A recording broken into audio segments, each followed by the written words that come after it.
Hello and welcome to this episode of Trash to Track. In this episode I'm going to be looking at this Hornby Royal Scott Loco that's been sent in to me with numerous other engines by a chap called Mike. Mike stated that these don't run very well, so let's open this up and have a look and see if we can ascertain what the problem is. This Royal Scott looks lovely in its LMS Crimson Lake livery, and this is one of the later Hornby models which should be Loco drive. I'm just going to unbox it all there. The tender wheels could do with a clean, although they look good. However, the problem lies in the Loco, as you'll see now, as this should be a Loco drive model, the wheels should not turn freely because the motor should hold them in place. Yet worryingly, I can turn the wheels over with my finger. This is quite worrying, as this model is known to have Mazak rot in certain parts of its chassis. So we're going to have to open this up and have a look what's going on inside. To remove the body shell, you just simply undo this screw here that's under the smoke box door, and then you also have to remember to disengage the speedometer drive from the side rods at the back there, near the cab. Once I've opened this model, and also you have to unclip it as well, there's a small clip under the cab. And once I've opened this model, we're going to have a look in the inside at the motor housing and the casing to make sure that the model is not suffering from the dreaded Mazak rot. If it is, I'll have to get a whole new chassis block and swap everything over. So here I am just undoing that speedo drive, and then the chassis comes away from the body. This is the newer model, which is DCC ready.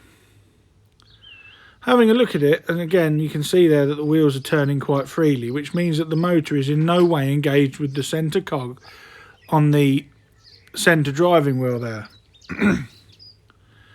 To get into this model, it is quite complex. You have to remove the blanking plate on the DCC socket, remove the DCC socket itself using these two small Phillips screws to gain access to yet another screw that sits underneath here that allows me to remove the weight and part of the casing that hides the motor and worm gear. It is looking promising at the moment. I can see no evidence of any cracking or any dust that is common with Mazak rot models. I also have to remove this black back plate here that holds the motor in place. Everything on this model will be taken apart and systematically checked. I don't want to miss any problems lurking in this chassis. Now that that's all loose, I'm having a look around it. The motor was actually held in place with that horrible black tack stuff. That really does get everywhere. But having a look inside there, I can't see any evidence of Mazak rot at all. So I'm going to get some needle nose pliers. I'm just holding the motor down there to lock the wheels up, but it's still turning. So there's obviously a bigger issue going on here.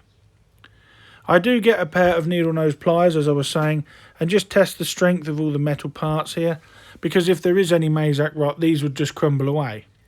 Nothing here is crumbling away. Everything is nice and firm and secure. So I'm pleased that this is not suffering from the Mazak rot. I'm just going to remove all this old grease that's built up here with a methylated spirit soaked cotton bud, as I will re-lubricate this model anyway before I put it back together. I'm just putting a small amount of silicone grease on the worm gear there to replace that which I've just removed. Although, as you'll see in a moment, this was a bit quick, as I believed at this point that the problem was obviously with one of the drive wheels. But as you'll see, this Loco chassis had multiple problems, so I'm jumping the gun a bit here. So I reassembled the top of the chassis, put the motor back in place, and my theory is now that as it's not Mazak rot, it's probably a split cog on the centre driving wheel.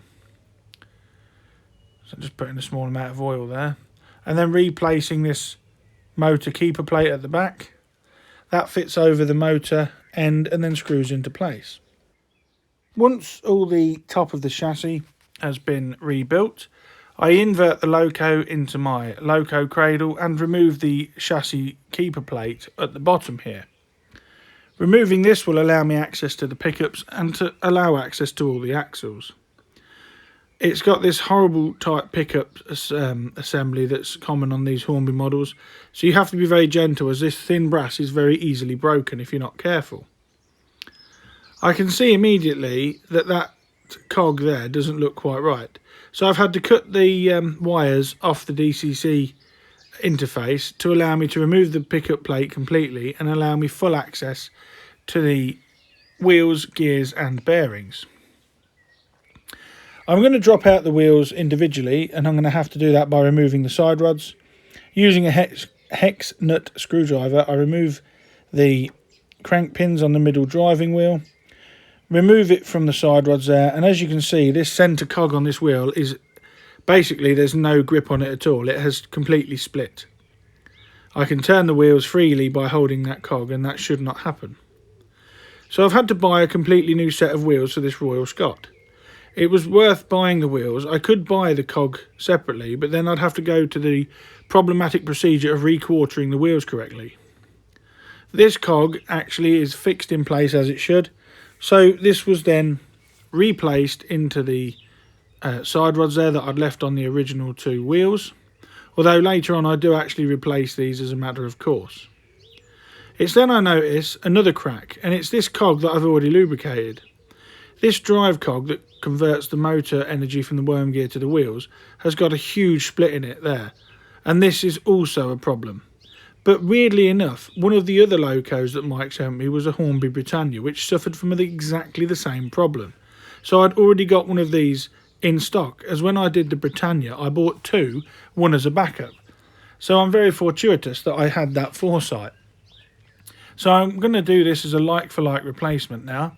I'm going to put the new gear back in place and then re-lubricate this again, as the lubrication I put on earlier has all been removed. So like I said, that was a bit jumping the gun a bit there on my part. And now I'm going to replace all the wheels back into the chassis block. This can be quite testing, as you have to line all the proper bearings up in the holes in the die-cast chassis. And you can guarantee that you'll get 5 of the 6 aligned, just like I did, look, and then you have to move the others with a small screwdriver just to get them into place. Once they're in place correctly, I give them a small amount of oil just to lubricate them up, as I'd cleaned all the old oil off. And I also put a small bit of lubrication on that drive cog on the new wheel in the middle there. Small amount of oil followed by a little bit of silicone grease. The pickup plate was then also given a good clean. I cleaned all the pickups with a cotton bud and methylated spirits just to remove any built up dirt on each of these pickups. The wheels were brand new, but I also cleaned these later, as you'll be surprised just how much dirt comes off brand new wheels. The wires were threaded through the chassis in the hole that has been milled out for them. The wires were then pulled from the underside, and the pickup plate was fastened back into place, making sure that all the pickups were making contact with the wheel backs. The wires were then resoldered to the DCC interface in the correct place. Once the pickup plate's in, the chassis keeper plate is then also put back on, and this will only go on one way, as there is a small dip in it there to accommodate that drive cog. The screws were then tightened up, although do not over tighten, as I've said before, as you will ruin the model if you over tighten the screws. And then the model was put back on its wheels, and the side rods were then rebuilt. Now that that cog has had all the lubrication removed, I've got to reapply it, like I said. So a small amount of silicone grease, again followed by a small amount of oil, and then I turned it by hand just to spread it through the gear train. Once that was done, the worm gear cover and that extra weight was screwed back into place. You have to thread these red and black wires up through this, so this was quite a fiddly job to get this wires back through their original places, although it was worth it, because trying to work on the model with the pickup plate in place just wasn't really an option. It just kept getting in the way. Once that bit's back in, I screw that back on, resolder the wires, and then screw the DCC plate back into place. To rebuild the side rods, you must make sure that they go on with the square oil box representations facing upwards. Then there is a small washer that goes on, followed by the piston connecting rod, and then the linkages and valve gear fit on. And these, as I've said before, go on a rectangular cutout in the valve gear, and then you put the crank pin in and tighten it up. If you don't have the linkage and valve gear in the correct place, your model will simply not run properly.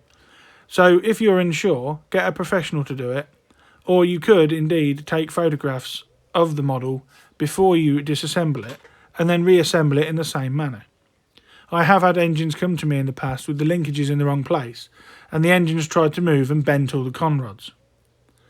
I'm just going to give it a bit of power now to make sure that that's transferring power from the motor to the wheels, and I'm very pleased to see that all the cogs are now correctly seated, the valve gear is all correct, and it's all running quite nicely. The DCC interface is screwed back on with the 2 tiny screws. Do not over tighten these screws, especially as the DCC plate is made from circuit board and is easily cracked if you put too much pressure on it. For the purposes of this rebuild and for testing afterwards, I did fit a DCC decoder to this model just to allow it to run on my layout. I didn't think it warranted testing it on DC. I wanted to give it a proper run to make sure that those cogs bedded in properly. But that is this Loco chassis now all rebuilt complete, so I'm just going to give it a battery test on the wheels, and I'm very happy to see that everything appears to be working well. There's no short circuits, which means I've got all my soldering correct. In these Hornby models there is a place for a DCC decoder in the smoke box.